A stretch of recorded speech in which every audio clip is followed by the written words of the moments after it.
ये घटना है अर्ली 70s की और ये हुई है जर्मनी के एक छोटे से टाउन में।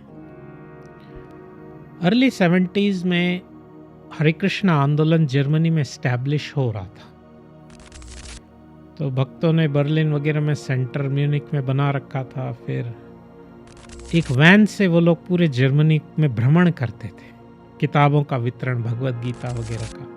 तो ये जर्मनी के बीच में एक छोटे टाउन में गए हैं।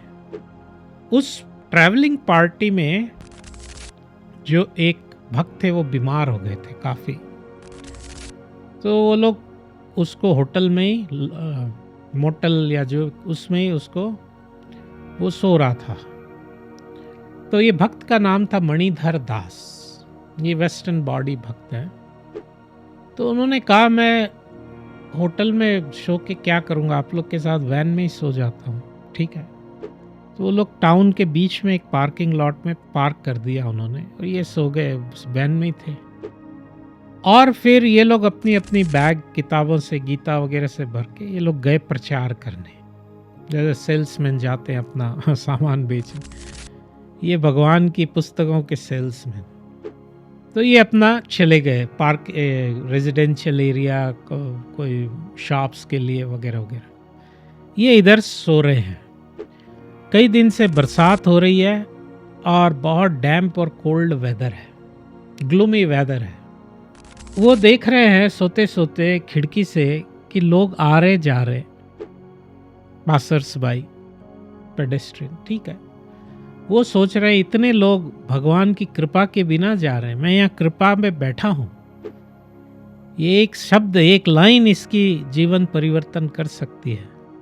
तो उन्होंने अपने आप को किसी तरह उठाया, फिर सारी कुछ किताबें इकट्ठी हाथ से की और धीरे धीरे जाके गेट के पास सीढ़ियों पर बैठ गए, अपनी वैन का दरवाज़ा खोल के। थोड़ी बारिश हो रही थी, बहुत थोड़ा थोड़ा, बैठ गए। एक वृद्धा स्त्री उधर से निकली, उन्होंने धीरे से, बुखार थी, आवाज़ भी नहीं निकल रही थी, उन्होंने कहा हेलो। वो सोचे ये सुनेगी कैसे, लेकिन उसने सुन लिया। माता जी ने, वो तुरंत पलटी, बोलिए। उन्होंने कहा देखिए हम ये एक दिव्य ज्ञान आज बांट रहे इस आपके छोटे से टाउन में। ये दिव्य ज्ञान में सारे जीवन की सफलता है, और दोनों ट्रैक, भौतिक और आध्यात्मिक ट्रैक, ये ज्ञान, गीता का ज्ञान आपको दिखाता है। मैं कहा ओ वेरी इंटरेस्टिंग, उसने ले लिया। फिर उधर से एक युवक जा रहा था जल्दी में, उसने कहा एक्सक्यूज मी, वो भी रुक गया। उसने भी जब उन्होंने बताया 1 मिनट इसके बारे में, उसने ले लिया। एक बिजनेसमैन बहुत स्पीड से जा रहा था, उन्होंने कहा can I have a minute of yours. वो ब्रेक लगाने में टाइम लगा 1-2 मीटर, फिर घूम के आए। फिर वो क्या बोल रहे हैं उनको ही खुद को पता नहीं, समझ में आ रहा है कि नहीं आ रहा है, इतने धीमे धीमे बात हो रही थी, फिर भी उसने भी लिया। इस तरह से थोड़ी काफ़ी देर बाद वो जाके सो गए। तो शाम को उनके जो टीम मेंबर्स थे सारे के सारे आए, वैन के अंदर आके वो देखते हैं अरे ये सो रहा है। उन्होंने उसको उठाया, बोले कैसे हो भाई? उन्होंने कहा ठीक हूँ। बोले तो तुम सो गए और ये हमारी किताबों का क्या हुआ? वो सारी बैगें खाली थी।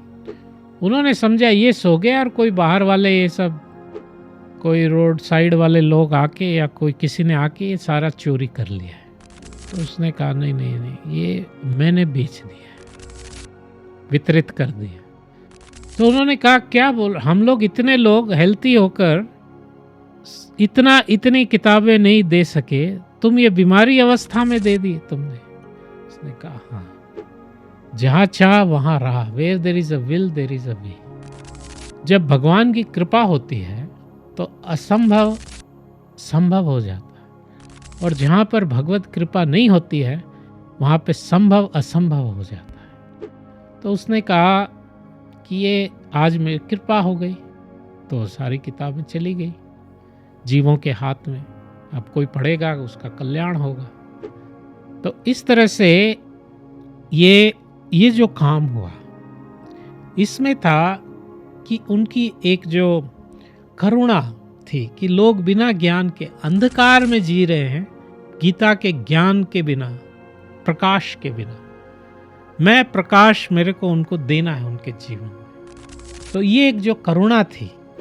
दूसरा था कि हे प्रभु, मैं असहाय हूँ, मेरे में कोई शक्ति नहीं है, बस आपकी करुणा ही, आपकी कृपा ही मेरी शक्ति है। ये जो शरणागति का भाव था, इस शरणागति से उन्होंने ये कार्य संभव किया।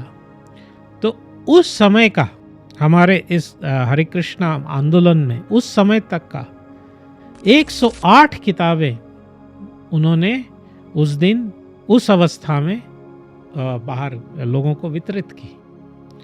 ये एक वर्ल्ड रिकॉर्ड था अपने आप में।